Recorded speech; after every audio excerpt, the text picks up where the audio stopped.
İlham Əliyev gənc, artıq siyasətlə məşğul olan, dövlət işi ilə məşğul olan Azərbaycanın vətəndaşıdır. Bunun çox böyük təhsili və böyük biliyi var.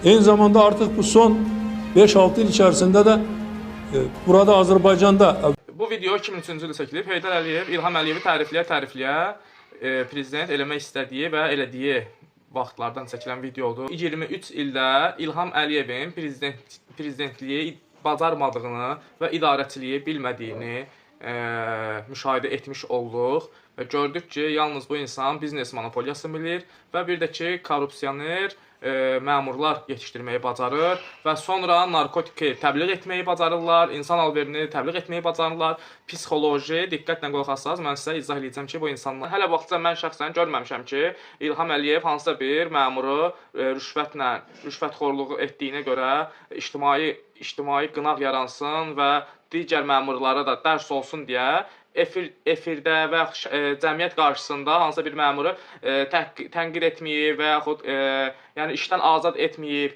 Belə bir hallarla rastlaşmamışıq. Sadəcə xəbərlərdə eşitmişik ki, filan məmurun rüşvətxorluğu aşkar olunduğuna görə bu şəxslər vəzifədən azad olundu. Məmurlarda gedin şikayət eləyin. Məmurların çoxusu bizə bildirəcək ki, get kimə istəyən şikayət elə, get İlhama yox, kimə istəyən şikayət elədiyindən bizim vecimizə deyil, mənim vecimə deyil. Hamısı çoxusu, böyük əksəriyyəti belə deyərək cavab verirlər ki, yəni get kimə istəyirsən de. Get İlham Əliyevə istəyirsən de, nə bilim, Mehribana deyirsən de, kimə istəyirsən şikayət elə, fərq etməz, biz öz bildiyimizi bilirik, nə etmək lazım olduğunu.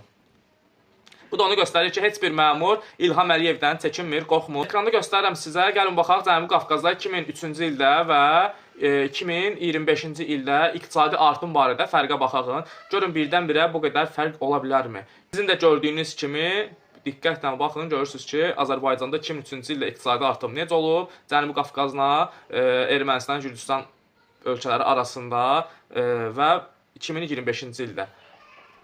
Dünyada hər yerdə bu qədər inkişaf etdiyi bir dövrdə Azərbaycanın iqtisadi artımı dəfələrlə azalıb, nəinki artıb.